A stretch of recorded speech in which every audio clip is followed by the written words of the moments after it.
When I finalized the sale of my company for $20 million, I thought I had finally purchased the one thing I never had peace. But my lawyer did not pour champagne or congratulate me. He just leaned across the desk with a deadpan expression and gave me a single, chilling instruction. "Call your parents," he said. "Tell them you lost every single penny." I am Everly Fox. At 34 years old, I had finally clawed my way to the summit. For the past 8 years, I lived on cold coffee, stale protein bars, and a relentless, burning need to prove my existence. Northline Relay, the transportation optimization software company I built from a cramped, unheated apartment in Raleigh, was no longer just a struggling startup. It was an industry disruptor. I designed algorithms that rerouted national freight lines in milliseconds, saving logistics giants billions of dollars a year. I built an empire out of pure logic and efficiency because human emotions had always proven too volatile to trust. And earlier today, I sold my majority stake for $20 million. $20 million. When I saw the 9-figure equivalent transfer into my private accounts, I should have felt liberated. I should have felt like the ghost of my past had finally been laid to rest. But beneath the polished veneer of a newly minted multimillionaire, an old, pathetic hunger gnawed at my stomach. I did not just want the money. I wanted the phone call. I wanted my parents to look at the daughter they had spent a lifetime branding as too stubborn, too difficult, and too detached from reality, and finally admit that I was the most successful person to ever carry the Fox name. My parents, Grant and Caroline Fox, lived in a world of Savannah garden parties and quiet judgments. To them, my career was a humiliating rebellion. Today, I wanted them to choke on their past dismissals. Instead of popping champagne or taking a victory lap, I found myself sitting across from my private attorney, Nolan Pierce. The air conditioning in his high-rise office hummed a low, sterile note, perfectly matching the stark, glass and steel aesthetic around us. Nolan was not a man who smiled often, but today, his demeanor was remarkably grim for someone who had just orchestrated a massive corporate acquisition. He sat with his hands steepled, staring at a thick manila folder that had absolutely nothing to do with Northline Relay. "We have a problem," Nolan said. His voice was flat, completely devoid of the celebratory tone I had expected. I leaned back in the heavy leather chair, crossing my arms defensively. "The money cleared, Nolan. The ink is dry. There are no problems left." "Not with the sale," he replied, sliding the folder across the polished mahogany desk. "With your family. Specifically, with the estate of your late grandmother, June Mercer Fox." I stared at the unassuming folder. My grandmother had passed away 12 years ago, leaving behind what my parents always described as a modest, tangled mess of outdated assets that barely covered their own property taxes. I had never paid attention to it. My parents handled everything. They made sure I stayed far away from the legal logistics, citing my lack of traditional business sense and irony that tasted particularly bitter today. "What about it?" I asked, my heart rate picking up despite my feigned indifference. Nolan flipped the cover open, revealing stacks of highlighted legal documents, corporate registry prints, and financial statements. While conducting the standard background liability sweeps for the acquisition, I flagged a series of highly irregular filings attached to your name. Your parents have been executing obscure legal maneuvers for years. They are hiding something, Everly, something substantially larger than a standard, modest inheritance. I scanned the papers, but the dense legal jargon blurred together in front of my eyes. Hiding what? They always said the estate was practically underwater. They lied, Nolan said plainly. He closed the folder with a sharp snap. He did not offer further explanations, and I knew him well enough to understand he was withholding the specifics for a specific reason.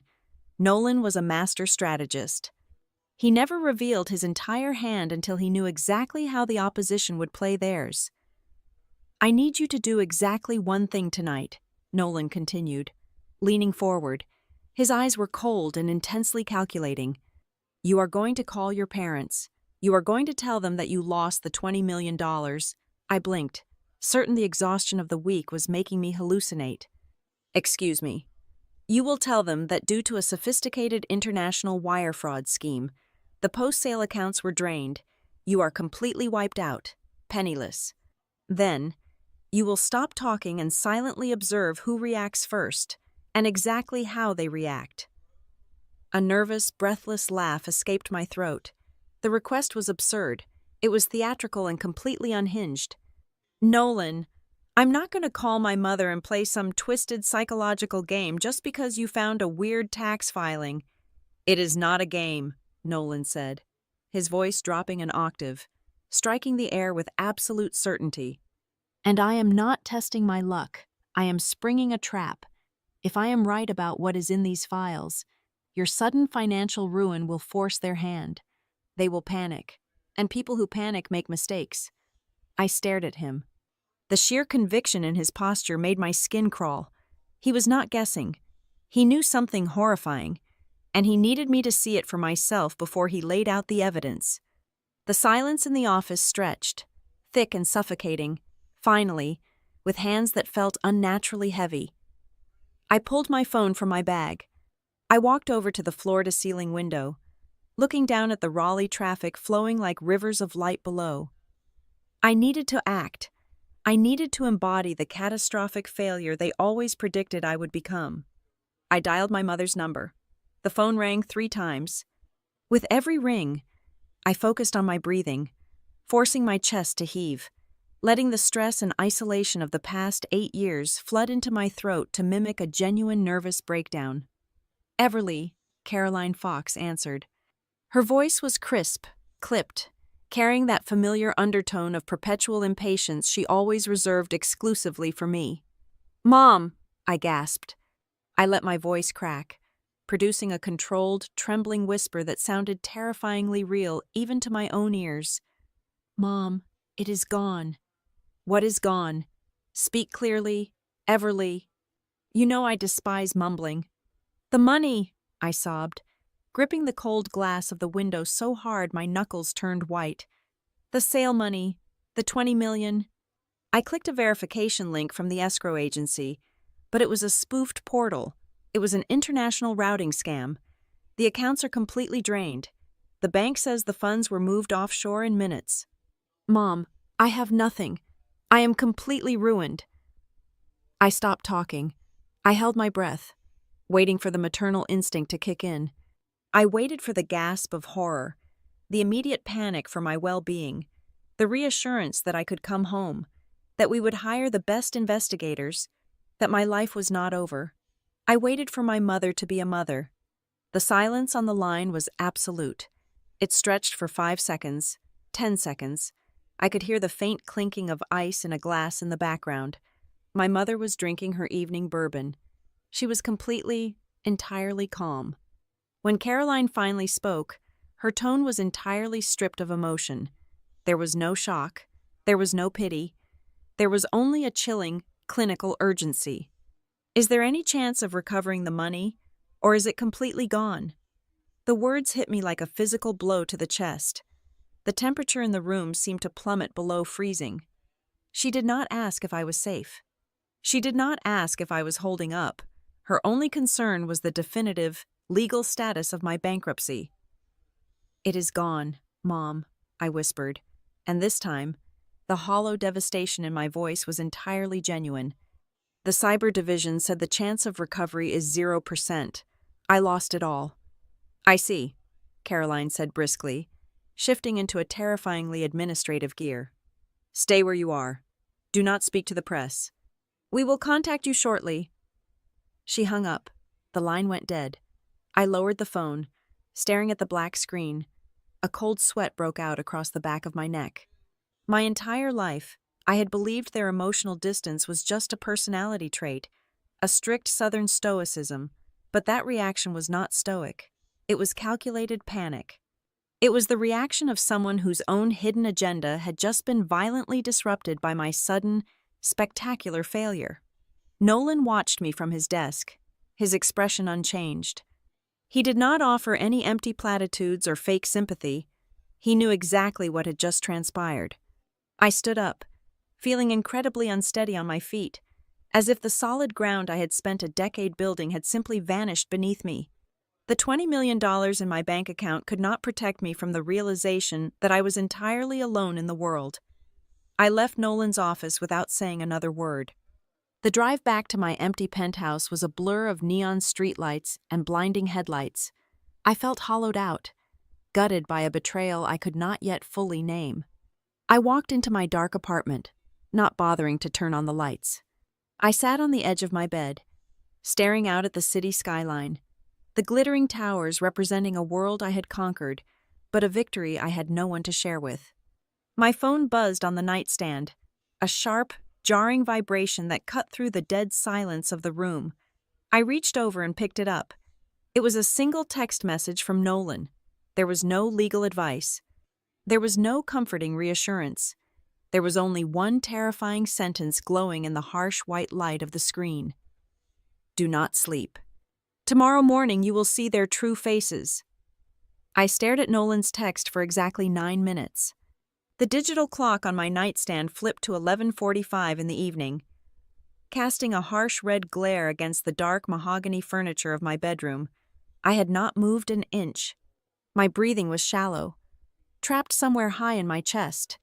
Nolan had told me not to sleep, but sleep was a biological impossibility right now. The silence of my Raleigh penthouse was absolute, thick enough to drown in.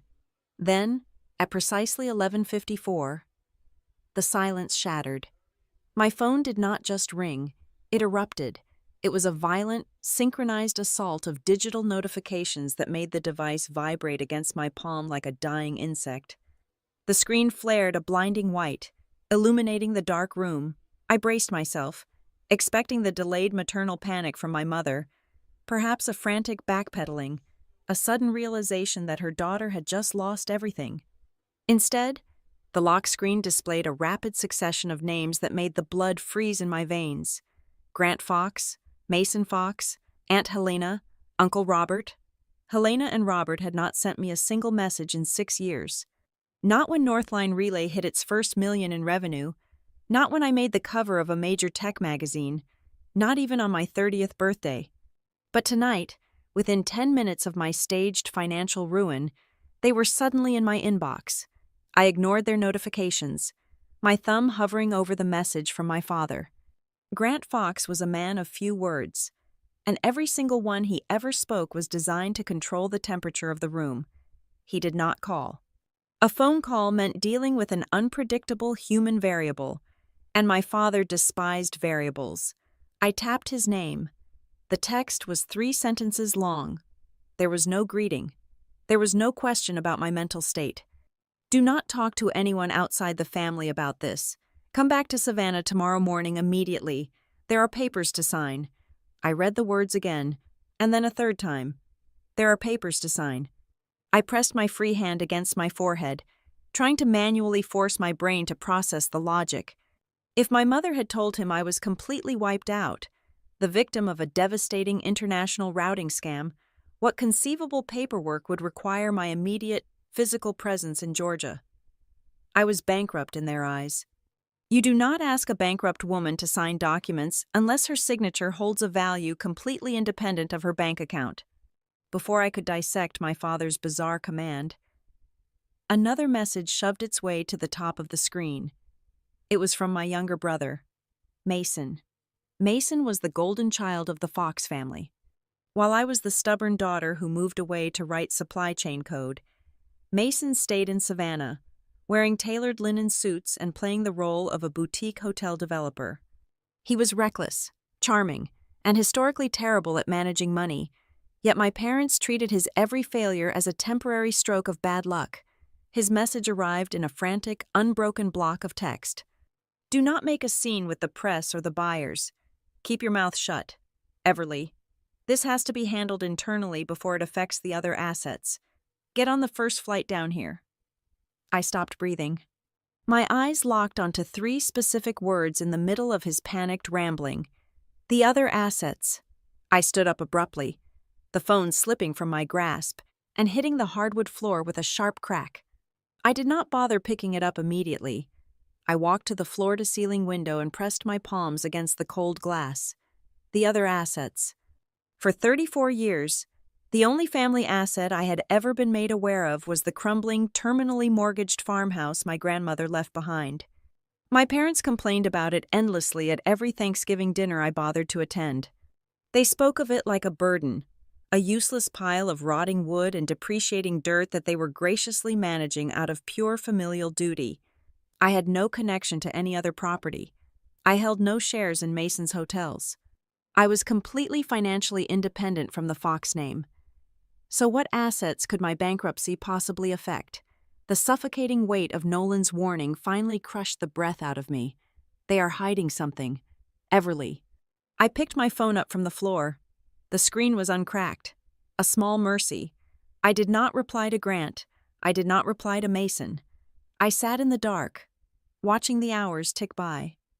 Midnight bled into 1 in the morning, then 2. My mind raced through every interaction I had ever had with my parents regarding money, the way they aggressively steered the conversation away from my grandmother's estate, the way they insisted on handling my early tax returns before I hired my own firm, the way they always made me feel like an outsider in my own bloodline, keeping me just distant enough to maintain control, but close enough to monitor my movements. At almost 3 in the morning, the phone buzzed one last time. The exhaustion pulling at my eyelids vanished instantly. The notification was from Delaney Rhodes, my maternal cousin. Delaney was a wallflower, a quiet, observant girl who usually blended into the wallpaper at family gatherings. She never took sides, mostly because no one ever asked her to. There was no text attached to her message. It was just a single image file, a screenshot. I opened the image. My hands began to shake, a fine, uncontrollable tremor that radiated from my wrists all the way to my shoulders. It was a screenshot of a group chat on a secure messaging app. The chat was titled Fox Trust Management. I was looking at a digital room containing my father, my mother, my brother, and the family accountant. A room I had never been invited to. A room I was never supposed to know existed. At the very top of the captured screen, a message from my mother, Caroline, sat like a loaded gun. She is completely broke. This is the only chance to get her signature before the riverfront deal closes. Grant, tell her to come home. Directly beneath her, Mason had replied less than a minute later. Play the sympathy card. If she is really wiped out, she will sign anything as long as she thinks she is being saved. We just need her name on the release. I stared at the glowing pixels until they burned into my retinas. The nausea hit me so hard and so fast, I had to clamp a hand over my mouth to keep from gagging. The room spun, the sharp edges of my expensive furniture blurring into meaningless shapes. The riverfront deal. I read the 3 words over and over again. My brain, trained to analyze data and find patterns, violently reassembled the reality of my entire existence in the span of 30 seconds. The profound, hollow grief I had felt just hours ago in Nolan's office evaporated, replaced by a cold, terrifying clarity. The shock was no longer that my parents had believed my utter ruin so quickly, and without a single shred of empathy. The shock was the horrifying realization of why they were so eager to believe it. They were not panicking because I was in danger. They were panicking because a multi-million-dollar property deal involving a riverfront I knew absolutely nothing about was on the line, and somehow, my name was the only key to unlocking it. Mason's words echoed in the dark room. She will sign anything as long as she thinks she is being saved. They thought I was bleeding out on the floor, and instead of calling for an ambulance, they were rushing over to harvest my organs before the heart stopped beating. They needed my desperation. They needed me broken, humiliated, and terrified of the future, so I would blindly hand over whatever hidden empire they had been building behind my back. The tremor in my hands stopped. The cold sweat dried on my skin. I closed the image and opened a new message window to Nolan Pierce. I did not type a paragraph.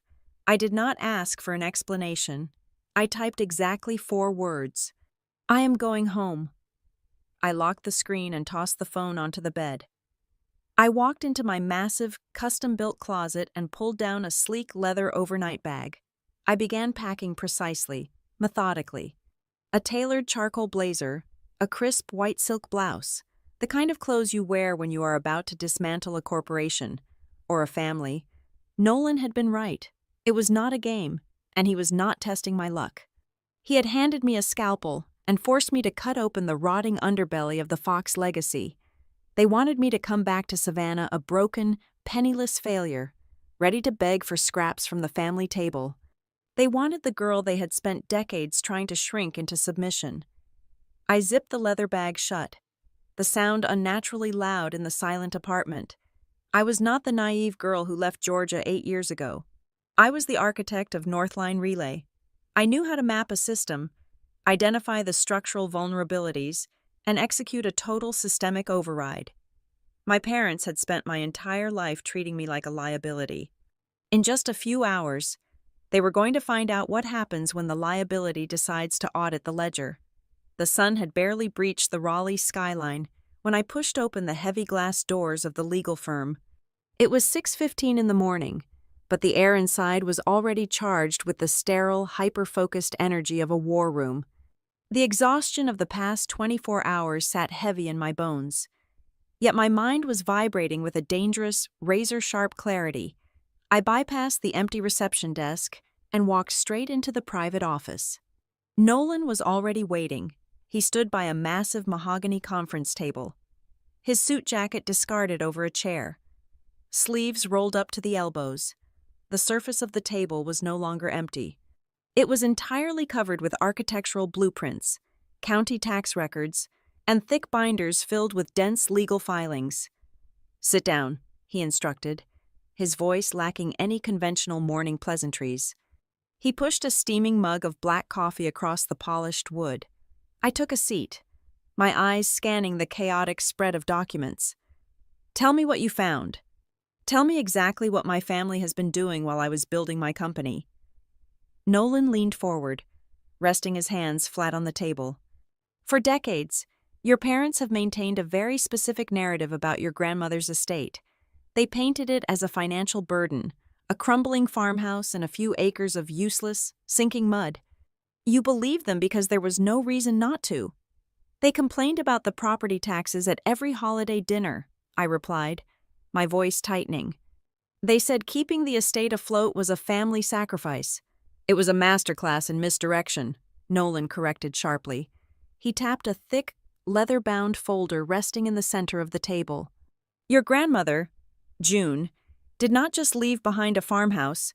She established a highly insulated legal entity called the Mercer Preservation Trust. Your parents are the current co-trustees. But the assets within that trust are not residential.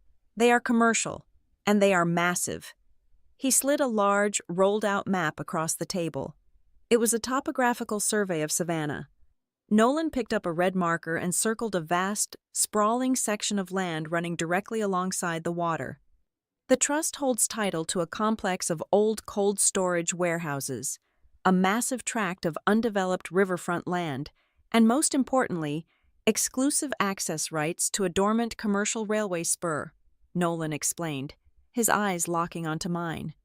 I stared at the red circle, feeling the air thin out in my lungs. As the founder of a transportation optimization company, I did not need an analyst to translate what I was looking at. In the modern supply chain industry, riverfront acreage connected directly to a rail line was not just land, it was the holy grail of logistics. With the current boom in e-commerce and global shipping, that specific combination of infrastructure was worth an astronomical amount of money. "They own this," I whispered, my mind struggling to align my parents, two people who claimed to barely understand modern technology, with a commercial empire. "The trust owns it," Nolan corrected gently. "And for years, it sat dormant. But in the past 8 months, the city of Savannah approved a massive, multi-billion-dollar private redevelopment project for that exact sector of the riverfront. The developers need the Mercer land to connect their new shipping hub to the national rail grid.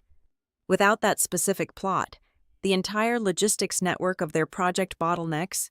Nolan began flipping open the binders, revealing pages of freshly stamped corporate filings. The moment that redevelopment project was greenlit, The value of the trust skyrocketed. Suddenly, your parents were sitting on an absolute goldmine. I tracked a sudden, frantic flurry of legal activity beginning around the first of the year. They have been quietly preparing to transfer the land, drafting massive commercial mortgages, and aggressively restructuring the trust into a series of shell companies. So they are cashing out, I said, a bitter taste rising in the back of my throat. They are selling the land behind my back and pocketing the windfall. They are trying to, Nolan countered, tapping his finger against a specific, highlighted paragraph on a dense legal contract. But they hit a brick wall. In every single recent filing, in every draft of the sale agreement with the developers, the title companies flagged a major discrepancy. The transactions cannot be legally executed by the co-trustees alone. He turned the document around so I could read the highlighted text.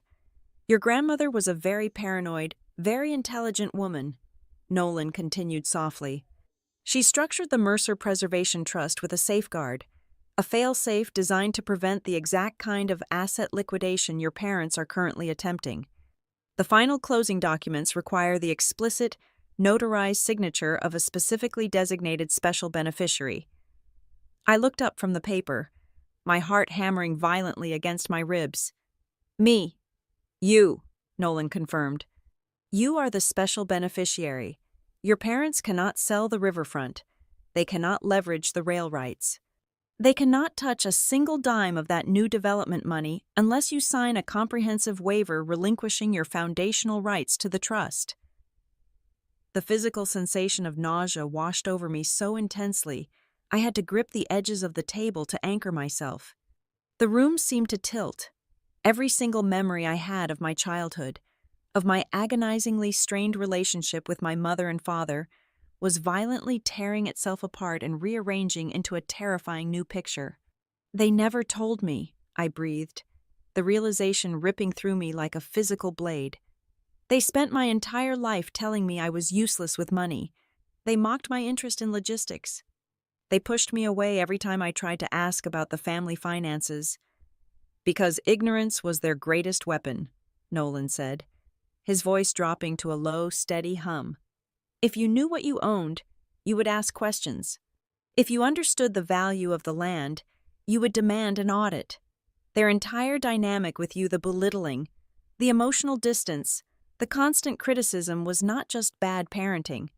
It was a calculated, long-term legal strategy to keep you as far away from the paperwork as humanly possible.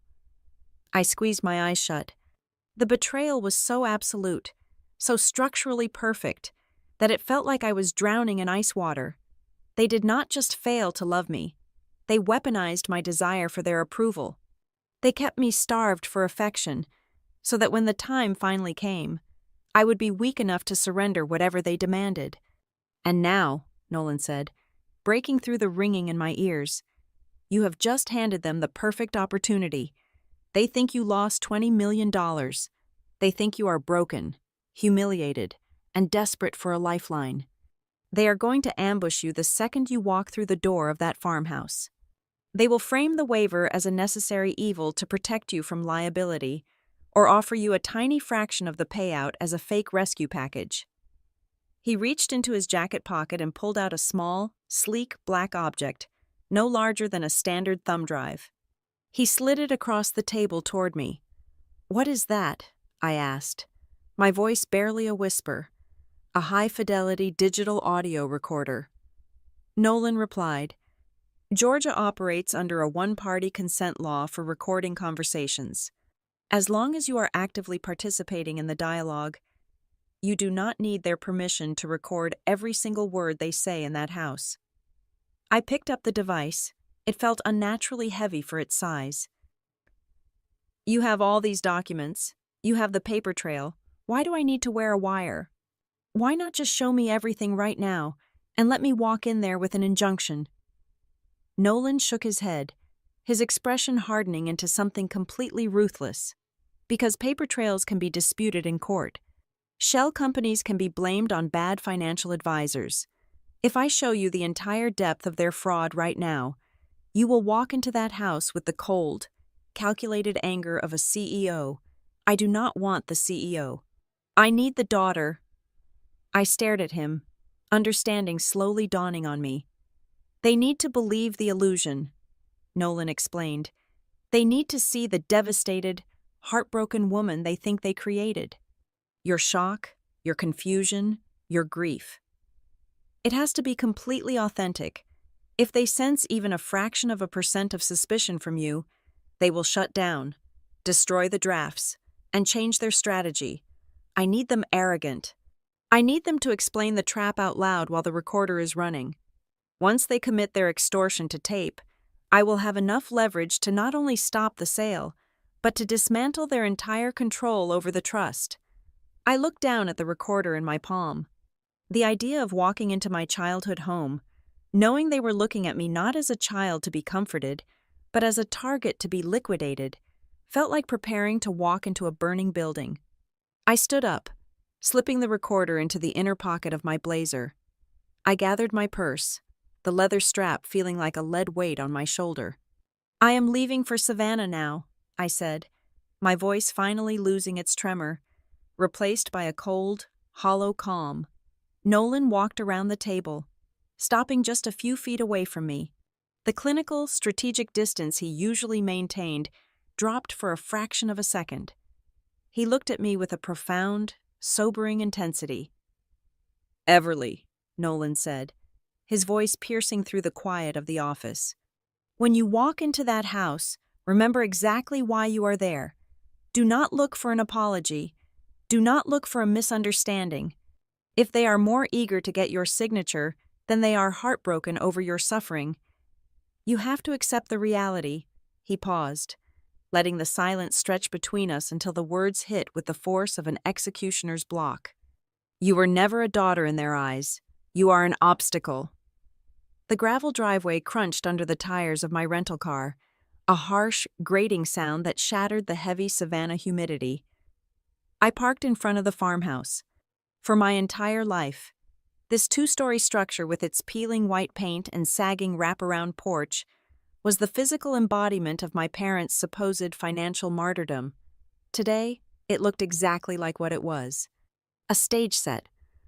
I stepped onto the porch, the wooden floorboards groaning under my weight, and pushed the heavy oak front door open. The transition from the sweltering Georgia heat to the heavily air-conditioned interior made my skin prickle. I walked toward the formal dining room, the soles of my shoes echoing in the quiet hallway. As I crossed the threshold, my stomach plummeted.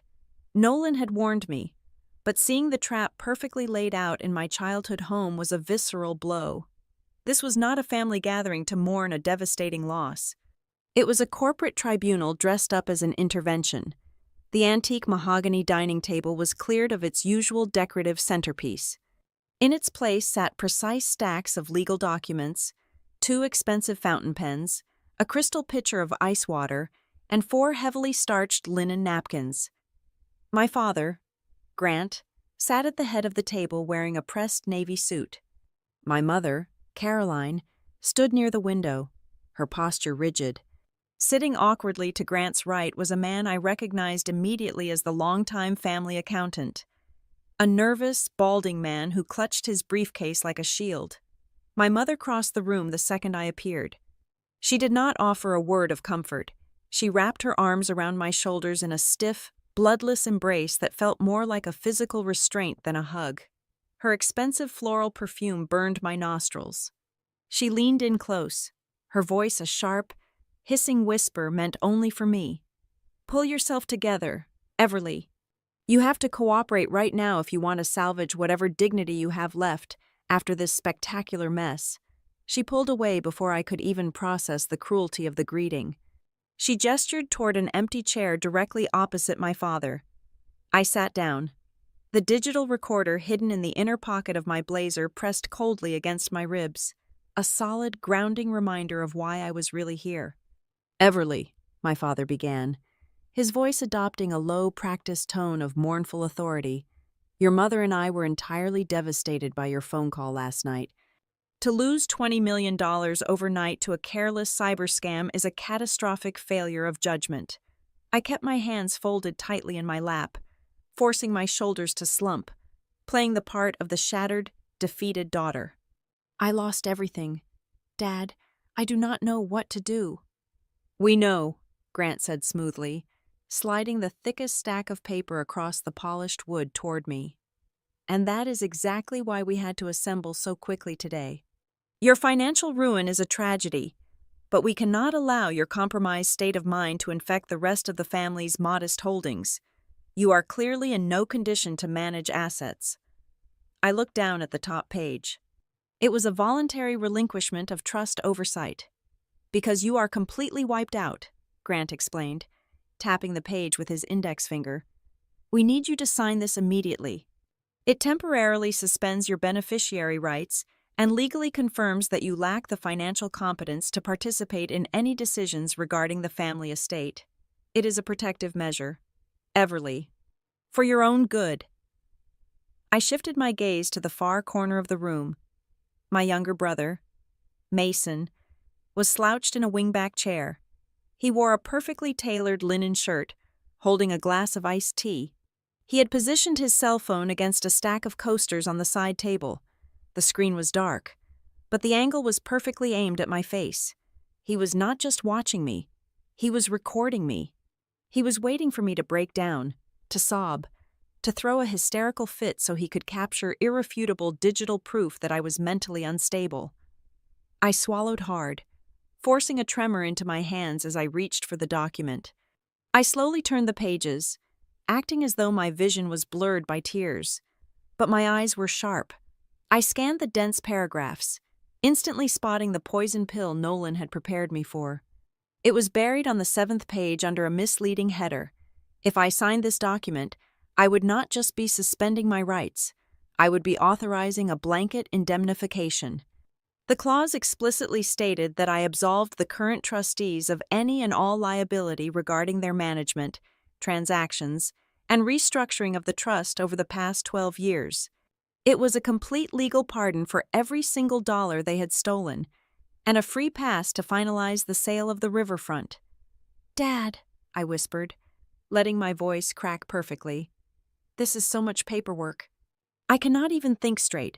Why does this have to be done today? I just lost my entire company 12 hours ago. Can we not wait a few weeks? Grant's jaw tightened. The facade of the caring patriarch slipped, revealing the ruthless panic underneath. We cannot wait, he snapped, his voice rising sharply. A riverfront deal cannot wait for you to finish collapsing. The entire room went dead silent. The accountant flinched, staring down at his shoes. Mason sat up straight, his smug expression faltering for a fraction of a second. My father's face flushed a deep, ugly shade of crimson as he realized he had just spoken the quiet part out loud. He had practically screamed their hidden agenda into the open air. Caroline immediately stepped in, launching a vicious psychological offensive to cover her husband's fatal slip. Do not dare question your father after what you have done, she sharply reprimanded, slamming her palm against the back of my chair. You have no right to come in here and ask for time. You walked away from this house 8 years ago. You abandoned us to play startup CEO. You only cared about your code and your algorithms. You never understood loyalty. Everly. You never understood what it means to be a family. Every word she spat at me was designed to break my spirit. She was weaponizing my independence, twisting the years I spent building my own success into a malicious act of betrayal. In her twisted logic, my greatest sin was not that I had supposedly lost the money.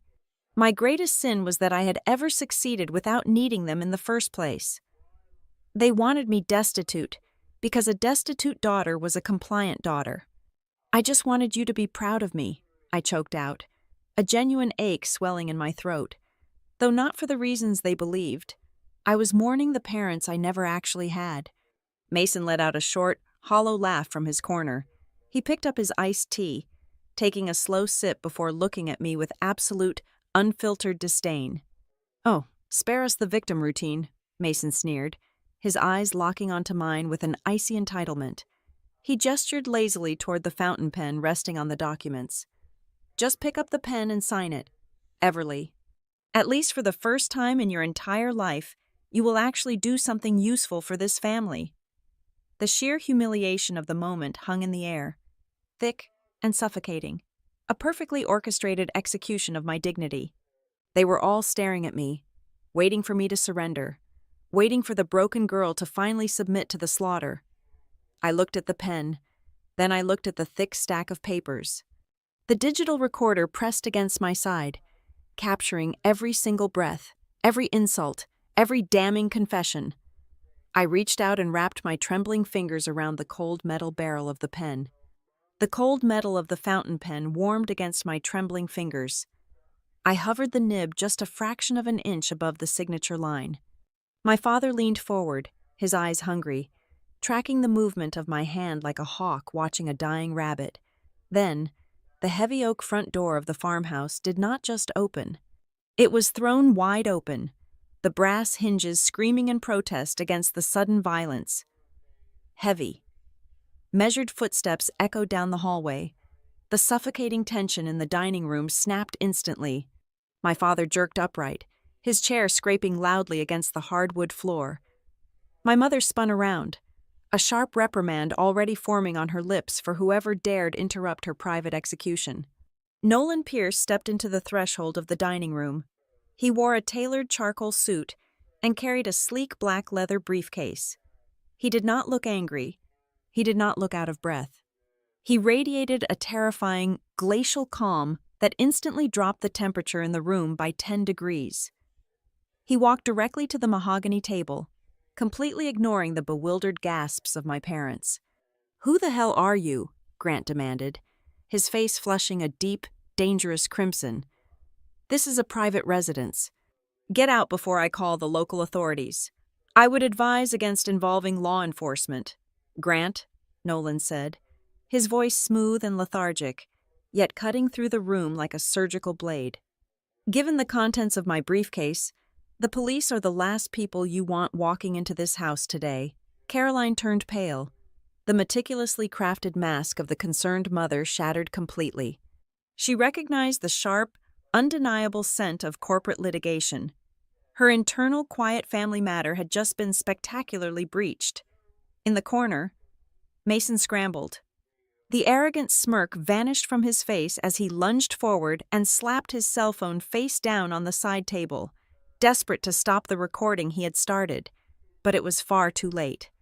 The high-fidelity digital device tucked safely against my ribs was already capturing every ragged breath and panicked shuffle in the room. Nolan stopped directly behind my chair. He placed a hand on the back of it, a physical barrier between me and my family. "My name is Nolan Pierce," he announced, looking around the table with mild disgust. "I am Everly Fox's private legal counsel, and I am here to inform you that the transaction you are currently attempting to extort from my client is permanently halted." The family accountant let out a pathetic squeak, shrinking back into his chair, violently shoving his own papers back into his briefcase. "Extort!" Caroline gasped, recovering her voice. She pointed a shaking finger at me. "How dare you bring a lawyer into this house? We are trying to save her. She lost $20 million last night. She is completely bankrupt." Nolan did not even blink. He reached down, unlatched his briefcase, and let the heavy leather lid fall open. "She did not lose a single dime," Nolan stated flatly. The silence that followed was absolute. It was the kind of silence that rings in your ears after a bomb detonates. Grant stared at Nolan. Caroline stared at me. Mason stopped breathing entirely. "The $20 million from the North Line Relay acquisition is sitting securely in an insured, multi-tiered trust account," Nolan continued, his tone conversational, as if discussing the weather. "The story about the international wire fraud was a fabricated scenario. I instructed Everly to make that phone call to test a hypothesis. We needed to see if the Fox family would react to her catastrophic ruin with unconditional love or with predatory greed. You answered that question in less than 12 hours. I slowly placed the fountain pen back onto the table. I sat up straight. The manufactured tremor in my hands vanished. The slumped, defeated posture evaporated. I looked directly at my father, and for the first time in my life, I did not see a towering patriarch. I saw a terrified, small man. You lied to us, Grant whispered, his voice shaking with a mixture of shock and rising fury. I learned from the best, I replied coldly. Nolan began pulling documents from his briefcase, slapping them down onto the antique mahogany table, right on top of the fraudulent relinquishment papers my father had prepared. The sharp smacks of paper against wood sounded like gunshots. Let us talk about Rook Basin Limited Liability Company, Nolan said, dropping a thick stack of bank statements and incorporation filings. My mother let out a strangled gasp, her hand flying to her throat. Grant practically collapsed back into his chair. A fascinating corporate entity, Nolan mused, pacing slightly, registered 3 years ago in Delaware. The primary signatories are Grant and Caroline Fox. For the past 36 months, Rook Basin has been siphoning management fees, artificial rent increases, and massive, unsecured loan values directly out of the Mercer Preservation Trust. You have absolutely no right to look into our private businesses, Mason shouted from his corner, his voice cracking with panic. Nolan turned his glacial stare onto my brother. I have every right, Mason. When the money stolen from that trust is being used to artificially prop up your failing boutique hotel development on the riverfront. You needed liquidity. Your parents provided it by secretly collateralizing the very trust they were sworn to protect.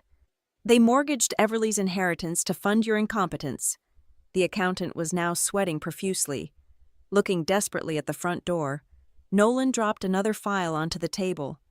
And when the riverfront redevelopment project was announced, you realized the land in the trust was suddenly worth an astronomical fortune. You arranged to sell a prime parcel of the estate to the developers. The only problem was the special beneficiary clause. You needed Everly to waive her rights before she ever found out she had the power to veto the entire sale. My father tried to rally. He slammed his fist onto the table. I am the trustee. I have the discretionary power to suspend the rights of a careless beneficiary to protect the estate. That clause in the foundational document gives me the absolute authority to remove her. Nolan actually smiled. It was a terrifying expression.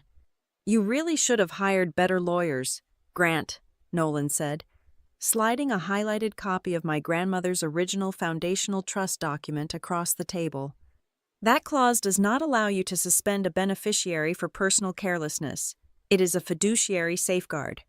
It specifically states that any attempt by a managing trustee to self-deal, embezzle, or coerce a beneficiary results in the immediate, non-negotiable termination of their trustee status.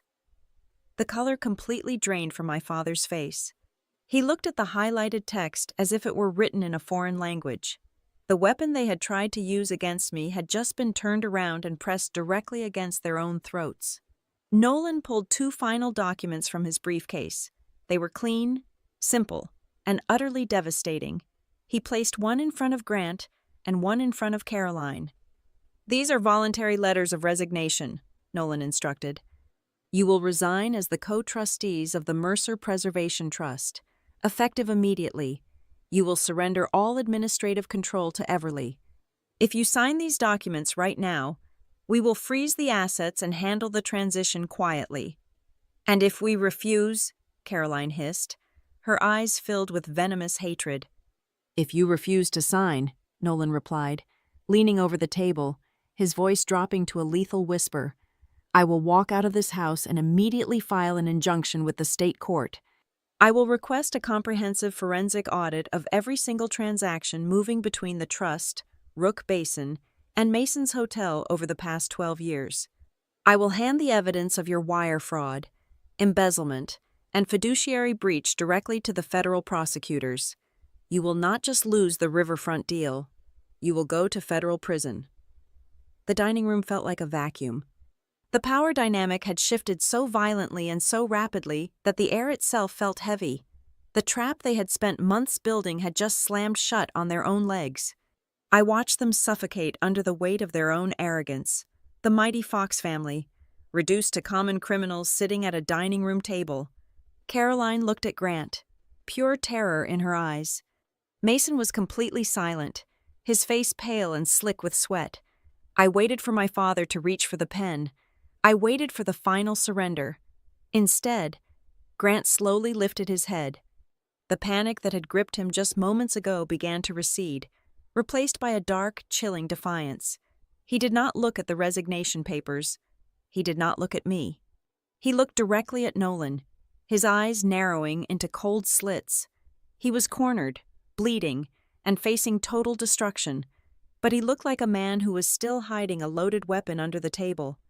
Grant pushed his chair back slightly, interlocking his fingers.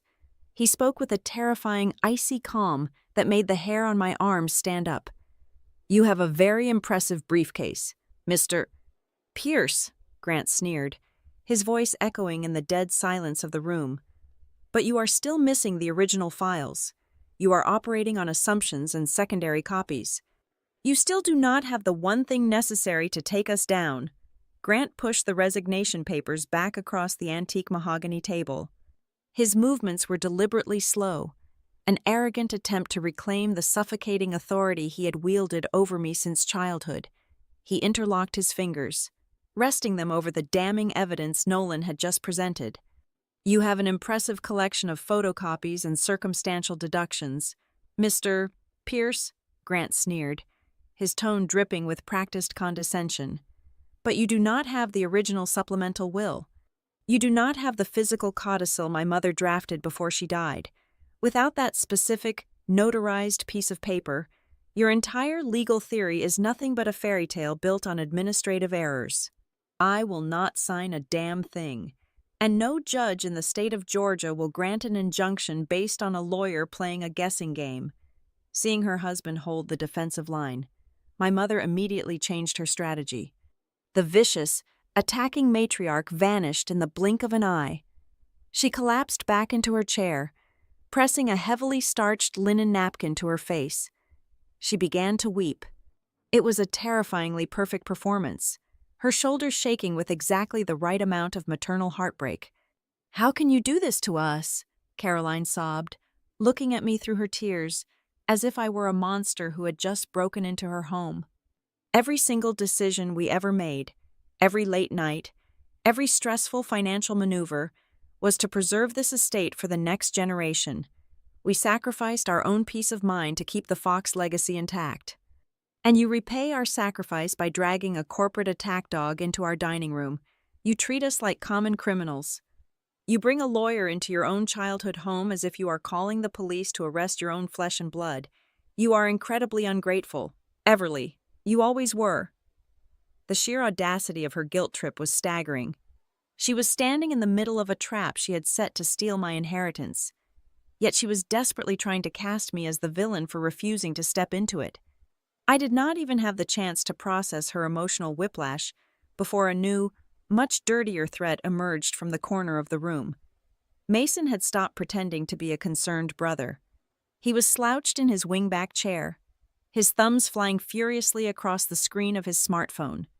He was not just texting his friends. He was launching a scorched earth digital counterattack.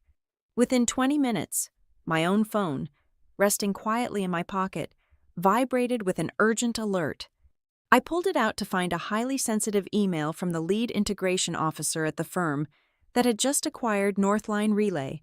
The subject line read simply, "Urgent inquiry regarding leadership stability."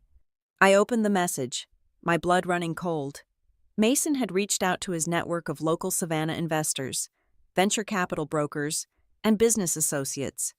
He had spun a rapid, venomous narrative that I was suffering from a severe, acute psychiatric breakdown following the stress of the corporate buyout. He claimed I was highly unstable, hallucinating massive financial conspiracies, and turning violently against my own family in a paranoid frenzy. The rumor had spread like wildfire through the tight-knit Southern business community, eventually reaching the ears of my corporate buyers.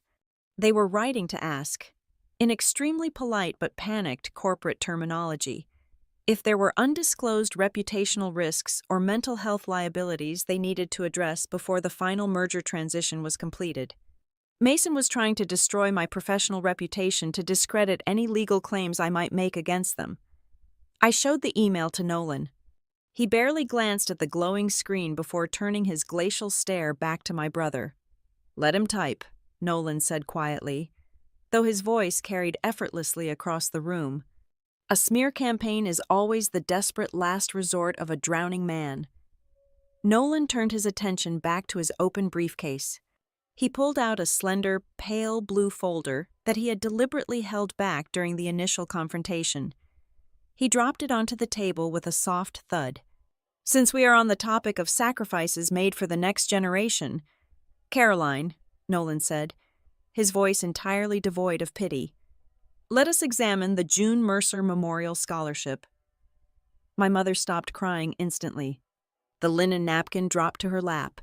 Grant shifted uncomfortably in his chair, his arrogant posture faltering. Nolan opened the blue folder, spreading out a series of internal banking ledgers and wire transfer receipts. I was curious why a small, charitable educational fund was generating so much administrative overhead, Nolan explained, tracking the numbers with his pen. It turns out the scholarship was never actually funding any student tuition. It was an elaborate accounting smokescreen. You and Grant were cycling commercial rent revenue from the trust through the charity to wash the funds. Then, you were immediately distributing that money as anonymous private grants to cover Mason's catastrophic personal debts and luxury expenses. You turned a charitable foundation named after your deceased mother into a personal slush fund to finance your son's failures. The absolute depravity of stealing from a memorial fund to cover Mason's gambling debts and failed hotel ventures shattered the remaining tension in the room. I looked at Caroline, feeling a wave of disgust so profound it physically ached behind my ribs. "A scholarship fund, Mom?" I asked, my voice trembling with a mixture of horror and outrage. "You used my grandmother's name to hide his debts." Caroline stood up, her face twisting into an ugly, defensive mask. The tears were gone, replaced by a desperate, cornered fury. "We had no choice," she screamed, her voice echoing violently off the peeling wallpaper of the dining room. "Mason was in terrible trouble, real trouble with private, aggressive lenders. We had to protect him. We used every single thing we had to keep him out of a courtroom and out of jail. We gave up everything. We even put this house on the line." The air in the room completely vanished. I stared at her, the words hanging in the dead space between us like a physical manifestation of a curse. "This house," I repeated, my voice dropping to a hollow, barely audible whisper. Grant lunged forward, grabbing his wife's arm to silence her. But the damage was already done. The confession had left her lips, grotesque and entirely undeniable. For my entire life, this old, creaking farmhouse was the only pure memory I had left. It was the place where my grandmother used to sit with me on the porch during the humid summer evenings, teaching me how to play chess while my parents ignored me inside. They had always sworn that no matter how difficult the property taxes became, they would never, ever sell or leverage the farmhouse because it was a sacred family monument. They told me it was the one thing they were protecting for the sake of our history. "You mortgaged the farmhouse," I said, stating it not as a question, but as a finalized death sentence for my entire childhood. "You took the only piece of her memory that actually meant something to me, the only place in the world I ever felt safe, and you handed the deed over to a bank to bail out your golden child." Caroline refused to look at me.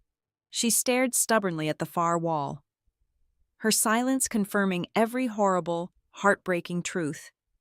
She had traded my only sanctuary for Mason's mistakes, and she had never intended to tell me. That was the exact moment the very last remaining thread of my empathy snapped. The lingering, pathetic ache of a daughter wanting to be loved by her parents completely evaporated, leaving behind a cold, absolute vacuum. I did not feel angry anymore. Anger requires passion, and passion is a vulnerability. I felt nothing but a surgical, mechanical resolve to dismantle them piece by piece. They had gambled away my sanctuary in secret. Now, I was going to take their entire kingdom in broad daylight. I stood up slowly, adjusting the lapels of my tailored blazer. I did not yell. I did not cry for the cameras Mason was hoping to use against me. I looked at the three of them with the detached, clinical observation of someone studying an infestation that needed to be eradicated. Nolan snapped his briefcase shut. The sharp click echoed through the silent room like a gavel striking wood. He stepped close to my side, his presence a solid, immovable wall against their chaos. He leaned in slightly, his mouth hovering just inches from my ear, ensuring his words carried only to me. "Let them keep their empty house," Nolan whispered, his tone vibrating with a dark, dangerous anticipation. "The real war is no longer in this living room. It is going to be fought where they think they are the safest. We are taking this into the ledgers, and we are going to tear open the estate archives." The heavy, oppressive humidity of Savannah felt different now. It no longer felt like the nostalgic blanket of my youth. It felt like a physical manifestation of the secrets my family had buried. 2 days after I walked out of that suffocating dining room, Nolan arranged a discreet meeting on the outskirts of the city. We sat in a dimly lit, vinyl booth diner that smelled faintly of stale coffee and industrial bleach, far away from the polished social circles my parents frequented. Sitting across from us was Tessa Boone.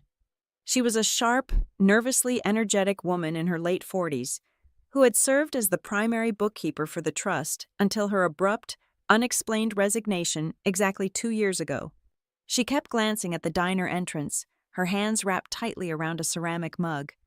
"I knew this day was coming," Tessa said, her voice barely above a whisper.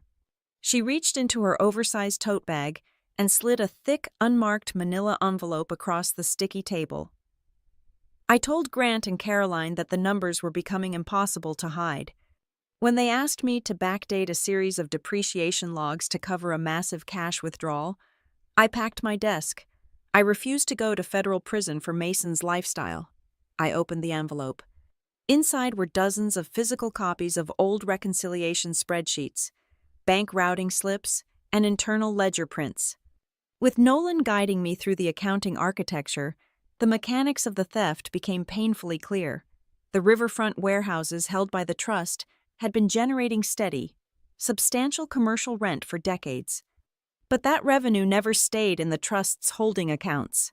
Tessa pointed a shaking finger at a specific column of outgoing transfers.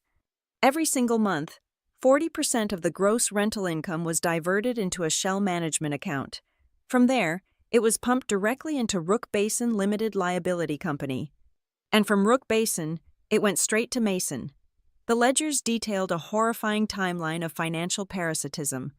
The money my grandmother had intended to preserve the family legacy was instead paying for my brother's tailored suits, his first-class flights to Europe, and the staggering operational losses of his doomed boutique hotel ventures.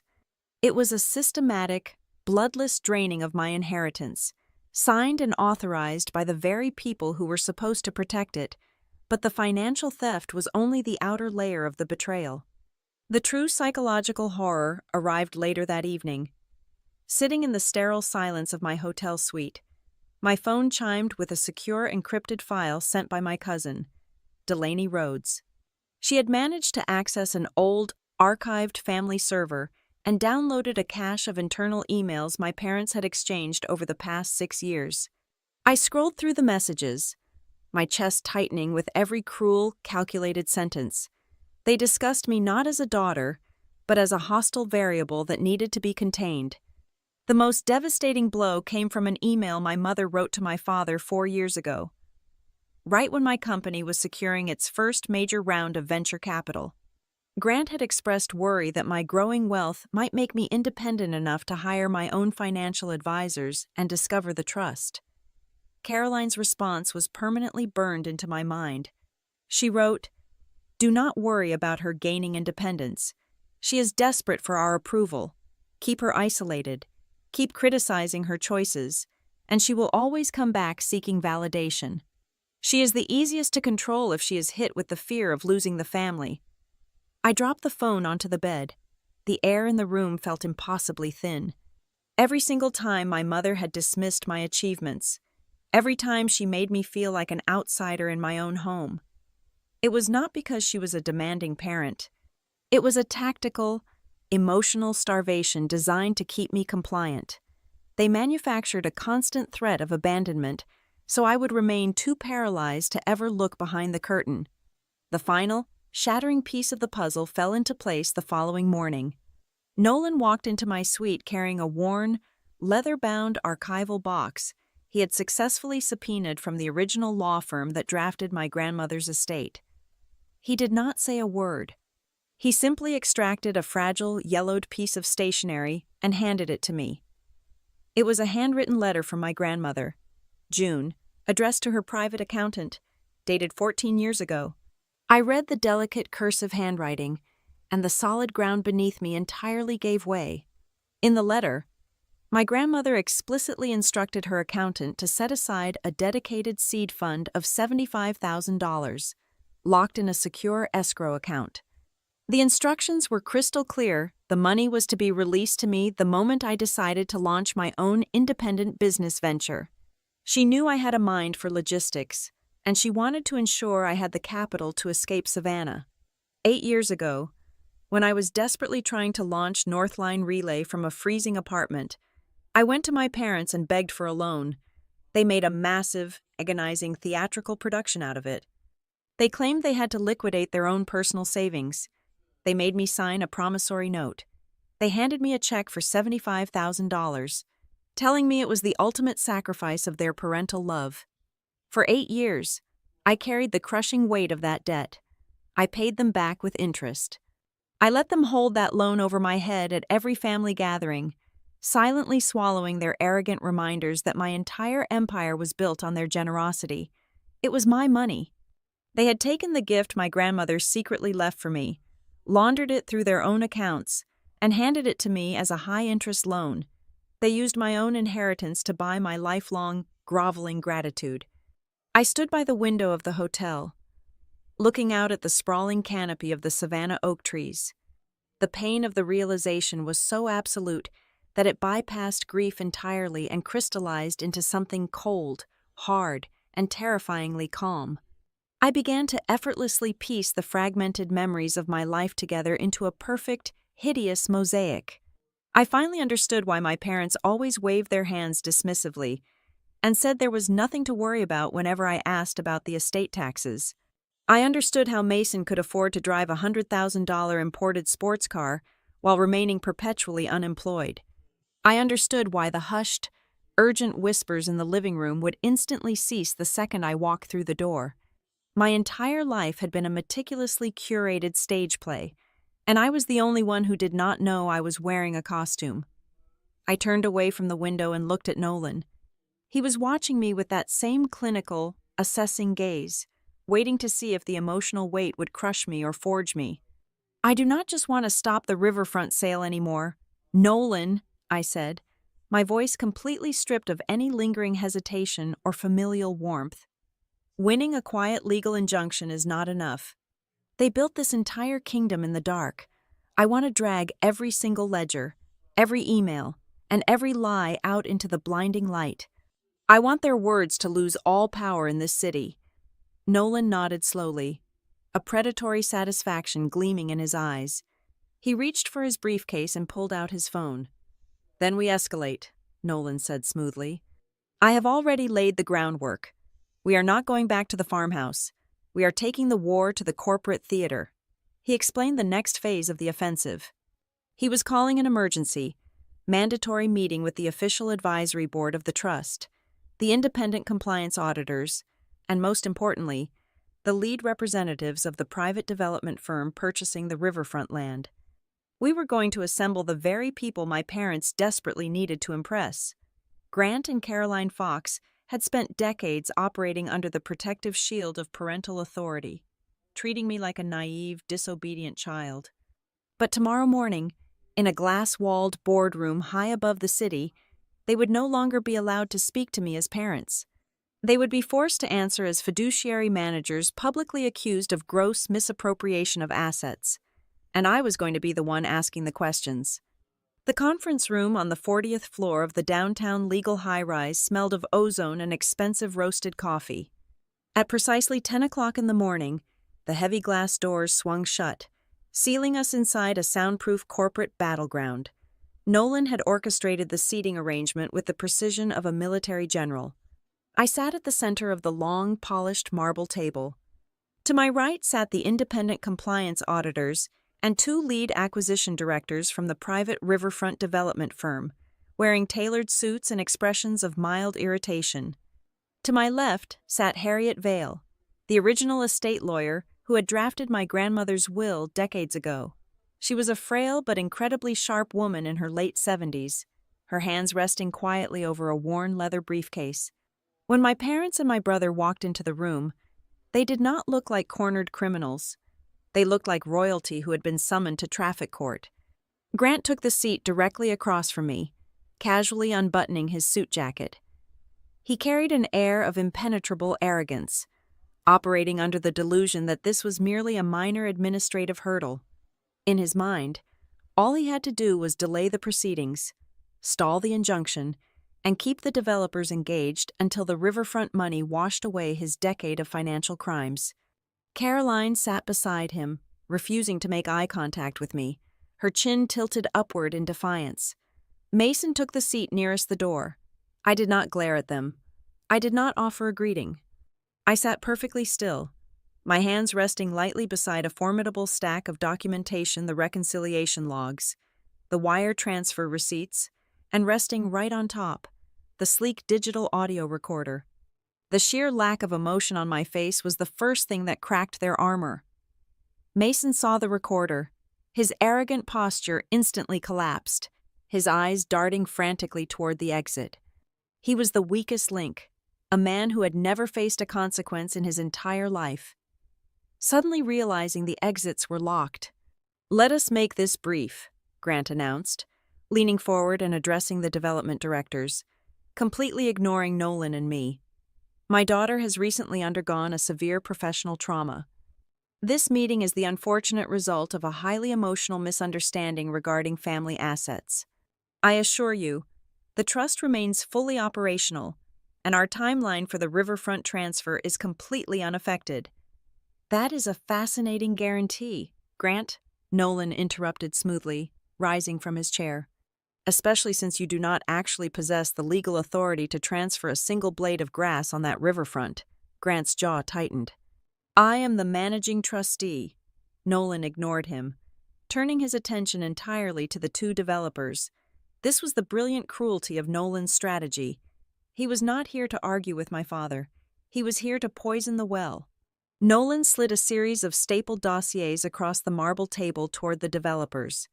"Gentlemen, before you wire a 9-figure acquisition fee to the Mercer Preservation Trust, I strongly advise your legal department to review the ownership structure of Rook Basin Limited Liability Company." The lead developer frowned, opening the dossier.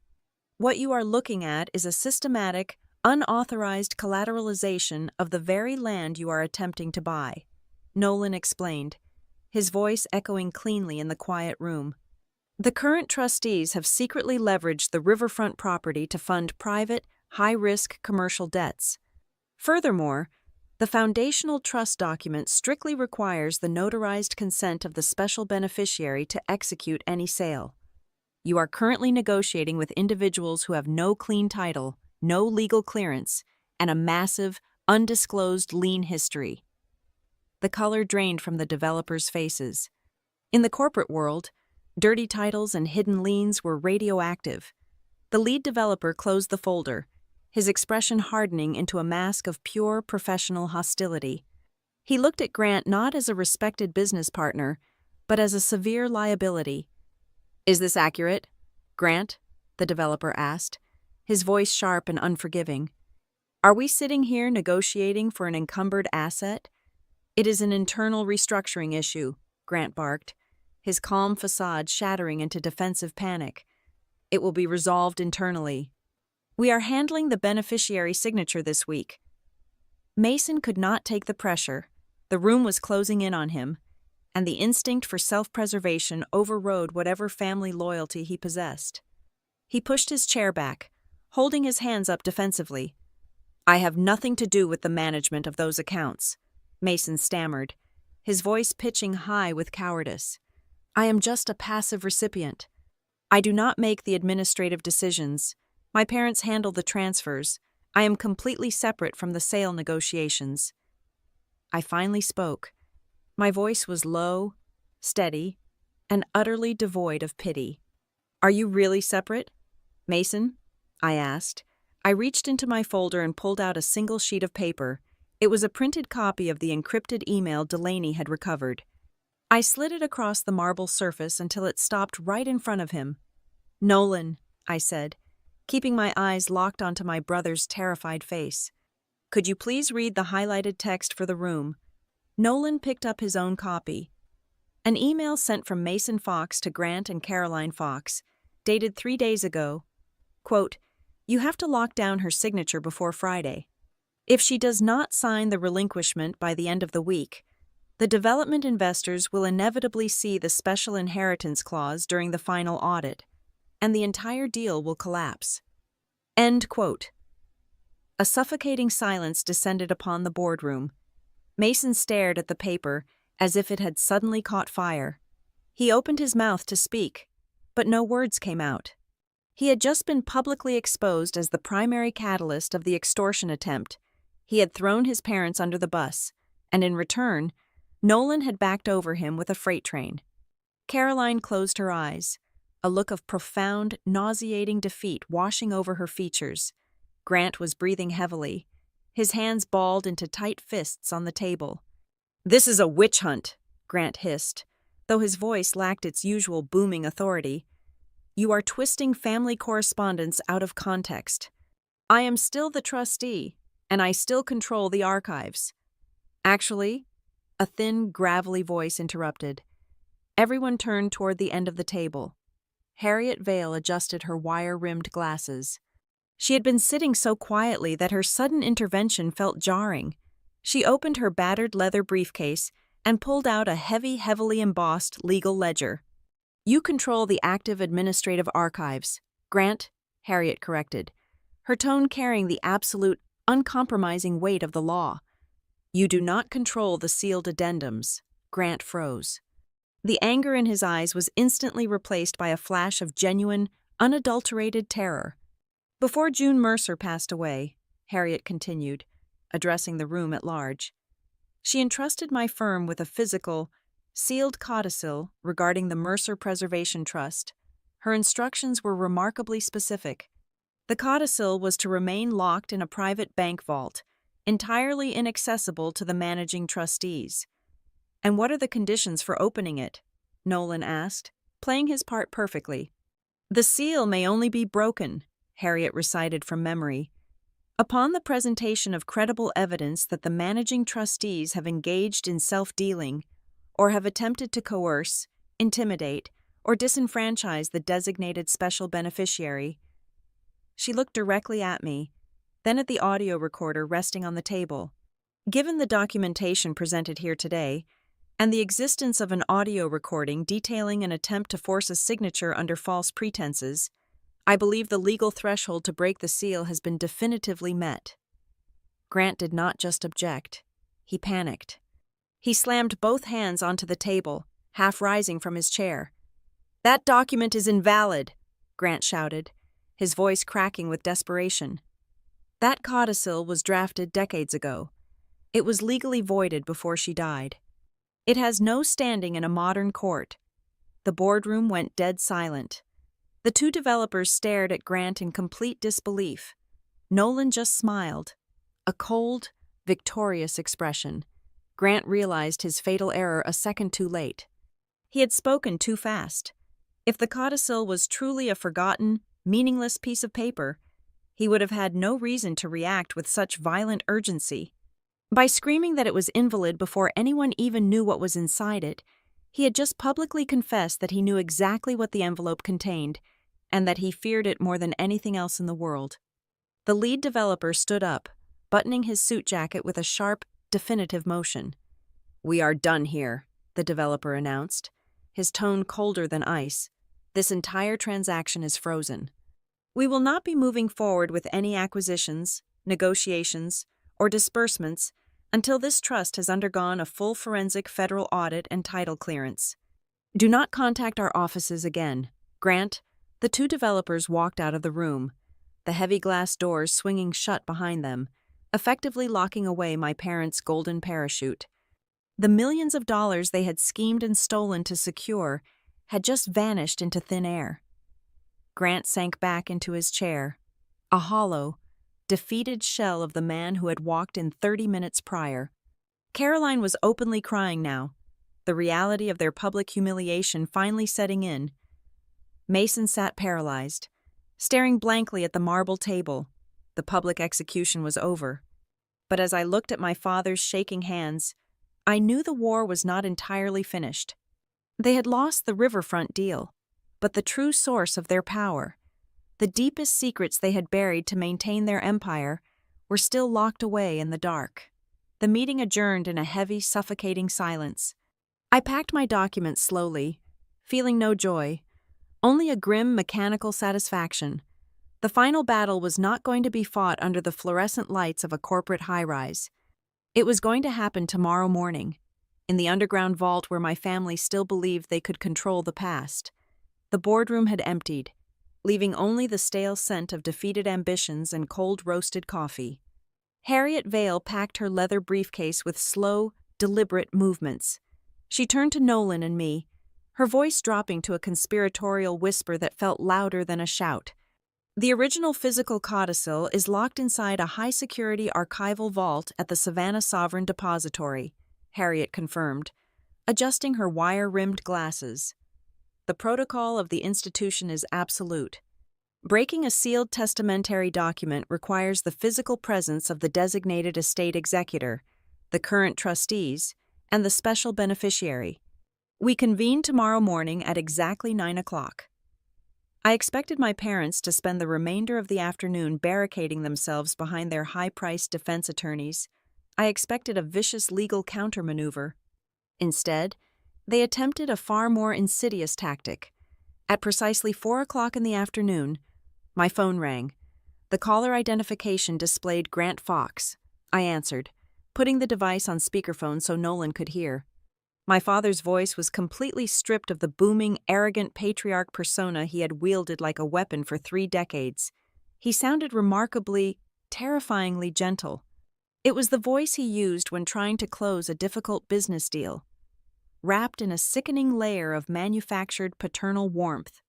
"We do not need to tear each other apart in public," Grant reasoned, his tone smooth and carefully modulated. "Your mother and I have discussed the situation. We are willing to step down quietly. We can arrange a private, off-the-record settlement right now. You take the reins of the trust, and you drop the threat of a forensic audit. We just ask that you leave Mason his operational shares in the boutique hotel. A quiet compromise to keep the family intact." I listened to the faint, static hum of the line. The sheer audacity of the request made my stomach turn. They were asking me to ignore a decade of embezzlement and fraud to save my brother's ego. But beyond the insult, my analytical mind caught the structural flaw in his negotiation. If my father genuinely believed Harriet's codicil was an outdated, legally void piece of paper, he would have let us march into that depository and humiliate ourselves. He would never offer a preemptive surrender unless the alternative was total annihilation. He was not trying to compromise. He was terrified. He was trying to buy time to eliminate the threat. I hung up the phone without saying a single word. Nolan was already pacing the floor of my hotel suite, his eyes dark with anticipation. "They are going to make a physical move tonight," Nolan predicted, his voice tight and urgent. "People like your father do not accept defeat. They alter the battlefield." Within 2 hours, Nolan had petitioned a sympathetic state judge. He secured an emergency legal injunction, completely freezing every single asset, transfer, and deed modification attached to the Mercer Preservation Trust for the next 48 hours. But Nolan did not stop at the courthouse. He made a quiet, undocumented call to the head of security at the Savannah Sovereign Depository. He issued a strict warning that the Fox family archival box was the subject of a volatile civil dispute and was at an extremely high risk for unauthorized, nocturnal tampering. The anticipation made sleep an absolute impossibility. I sat by the window of my suite, watching the streetlights flicker against the thick canopy of oak trees outside. The city felt like a massive predator, holding its breath in the dark. At 2:30 in the morning, my phone vibrated violently across the nightstand. The caller identification displayed Delaney Rhodes. I answered immediately. "Everly," my cousin whispered frantically, her voice trembling so hard I could barely understand her. "I was driving home from a late shift at the hospital. I just passed the depository district downtown. I saw your father's car. He and Mason were parked half a block from the private banking entrance. They were just sitting there in the dark with the engine off. The image of my father and brother lurking in the shadows outside a bank like desperate thieves sent a violent chill down my spine. The great, untouchable Foxmen, the pillars of Savannah society, reduced to prowling the streets in the dead of night to steal a dead woman's letter. They were willing to commit a felony burglary to keep me from reading my grandmother's final words. The morning air was thick, suffocating, and heavy with impending rain when we arrived at the depository at 8:45. The building was an imposing fortress of gray stone, polished brass, and bulletproof glass. We gathered in the hushed, cavernous lobby. Grant and Caroline arrived minutes later. Mason walked a few paces behind them. His face was pale and drawn, his eyes darting nervously toward the security cameras mounted in the corners of the ceiling. A tall man in a tailored suit approached our group. He introduced himself as the senior vault manager. Before he led us toward the subterranean elevator, he stopped and looked directly at my father with a gaze of pure, professional disdain. "Mr.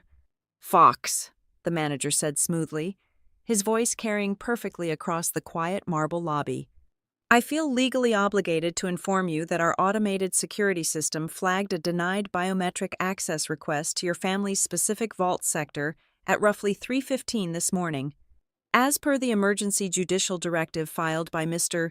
Pierce yesterday evening, the sector was placed on total administrative lockdown." The silence that followed was painfully dense. Grant's jaw clenched so hard I thought the bone might fracture. Mason looked physically sick, stepping backward as if hoping to blend into the marble pillars. They had actually tried to break in. They had tried to destroy the codicil before the sun came up, and the heavy steel doors had rejected them.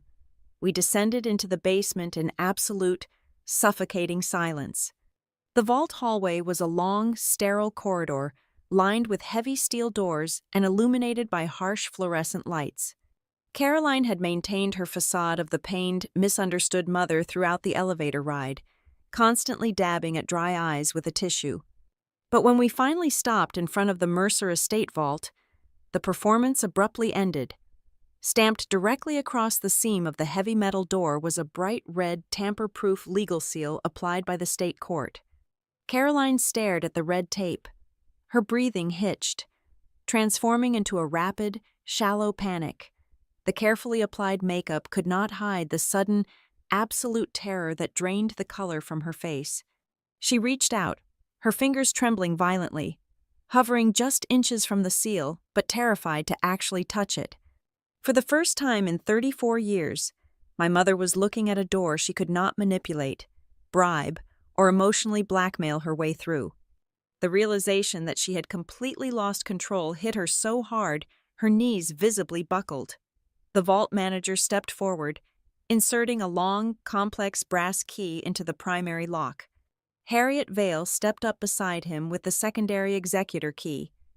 I stood perfectly still, the cold air of the subterranean vault biting through my blazer. Behind that steel door rested the final piece of the puzzle, the ultimate verdict of my grandmother's legacy. I watched the manager turn the key, hearing the heavy internal tumblers slide into place with a definitive, metallic thud. I knew that in just a few minutes, the heavy metal hinges would swing open. I would either reclaim the absolute truth of my past, or I would witness the final, irreversible betrayal of the people who were supposed to protect me.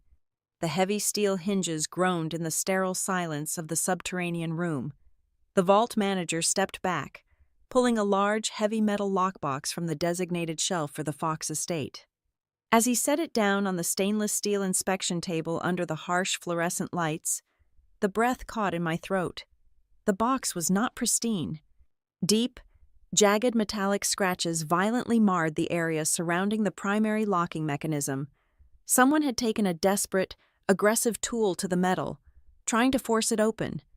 The vault manager immediately tapped the screen of his security tablet. He pulled up the high-definition surveillance footage from exactly 3:15 in the morning.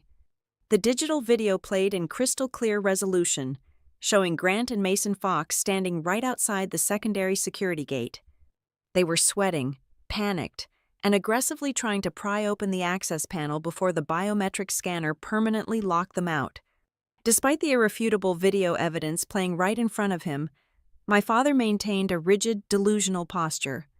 When Harriet Vale unlocked the scratched box and pulled out a standard, unsealed manila envelope, Grant actually let out a short, arrogant breath. He thought his late-night tampering had somehow worked. He thought he had won. Harriet pulled out a few standard tax receipts and an outdated, completely harmless copy of a preliminary will. Grant sneered, adjusting his tie, ready to declare victory and demand his reinstatement. "As I stated previously in the boardroom," Harriet said, her gravelly voice echoing sharply off the concrete walls, "your mother was an incredibly thorough woman. Grant, she knew exactly what you would try to do." Harriet bypassed the metal lockbox entirely. She reached into her own personal, highly secured leather briefcase and withdrew a pristine envelope. It was heavily sealed with the thick, unbroken crimson wax insignia of her law firm. Breaking the wax seal sounded like a gunshot in the quiet room. Inside the envelope was a thick stack of parchment, a heavy iron key, a digital storage drive, and an original property deed. Nolan leaned over, examined the deed, and looked up with a predator's smile. "This is the deed to the commercial railway strip," Nolan announced, his voice vibrating with absolute triumph. "The exact, precise strip of land the riverfront developers desperately need to connect their logistics hub. Without this specific deed, their entire billion-dollar project is nothing but useless dirt, and this deed is titled exclusively under the special beneficiary." Harriet plugged the digital drive into her portable tablet. The screen flickered to life, and suddenly, my grandmother was sitting in the room with us. The video quality was old, but June Mercer Fox looked directly into the camera with the sharp, unrelenting intelligence I remembered so vividly from my childhood. "Grant, Caroline," June's recorded voice spoke, stripping away the heavy silence of the vault. "If you are hearing this, it means you have allowed your greed to eclipse your duty to this family. I always knew the riverfront properties would eventually explode in value. I also knew you would view Everly not as a daughter to share that prosperity with, but as an obstacle to eliminate." June detailed the ultimate failsafe. The clause was ironclad. If there was ever documented proof that the managing trustees attempted to coerce, intimidate, or defraud the special beneficiary out of her rightful inheritance, their fiduciary status was immediately and permanently revoked. Total control of the Mercer Preservation Trust, including the railway deed, would instantly transfer to me. Nolan stepped forward to deliver the final, lethal blow. He did not yell. He simply placed the evidence on the steel table, piece by piece. He set down the digital audio recorder containing the dining room extortion from the farmhouse. He laid out the printed copy of Mason's panicked, incriminating email. He spread out the forensic accounting trail of the Rook Basin Limited Liability Company. And finally, he pointed to the vault manager's tablet, which was still displaying my father attempting to burglarize the bank. "The legal threshold is definitively met," Nolan stated with absolute, crushing finality. Caroline completely shattered. The polished, aristocratic matriarch dissolved in an instant.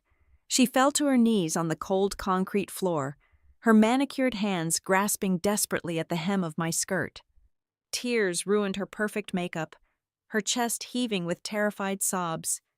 "Please, Everly," she cried, a pathetic, agonizing sound that bounced off the steel walls.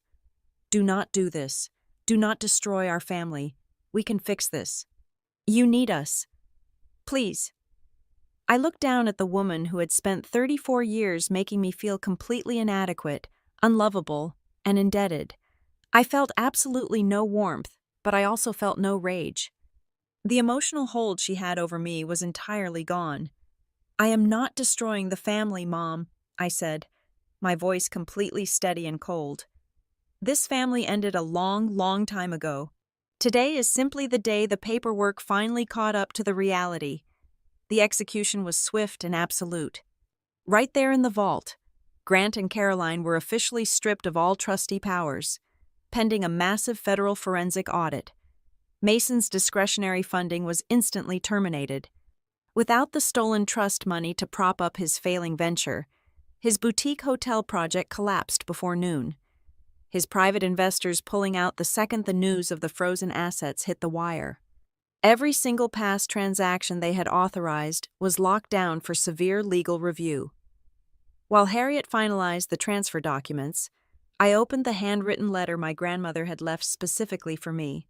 Her cursive was elegant and deliberate. She wrote that she gave me the power over the estate, not just to protect the physical land, but to protect my own soul. The most valuable thing she could ever leave me was not the $20 million from my company sale, or the massive riverfront deed. It was the absolute, undeniable power to never have to kneel before people who only loved me when I was useful to them. I made my decisions before we ever left the building.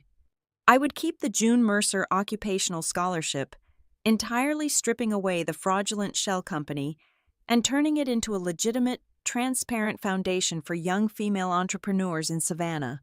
I would restructure the trust, purging every single trace of my parents' influence. And I would use the railway deed to summon the developers back to the table, renegotiating the entire riverfront acquisition entirely on my own terms. For the very first time in the history of the Fox family, absolutely no one was going to speak for me. I walked out of the Savannah Sovereign Depository with Nolan by my side. The heavy, oppressive storm clouds from the morning had finally broken. The bright, blinding Georgia sun poured over the white stone steps of the bank, warming my skin. I reached into the pocket of my blazer and wrapped my fingers around my grandmother's heavy iron key. Just 2 days ago, I sat in a high-rise office and made a phone call, pretending I had lost $20 million in the middle of the night, but standing in the brilliant sunlight, I realized the absolute truth. I did not lose a single thing that night. I gained my voice, I reclaimed my past, and I finally earned the right to walk completely away from the toxic ruins that other people called a family. Thank you so much for listening to my story. Please let me know in the comments where you are listening from so we can connect and share our thoughts. And do not forget to subscribe to Maya Revenge Stories channel. Like this video, and support by hitting the hype button so this story can be heard by many more people.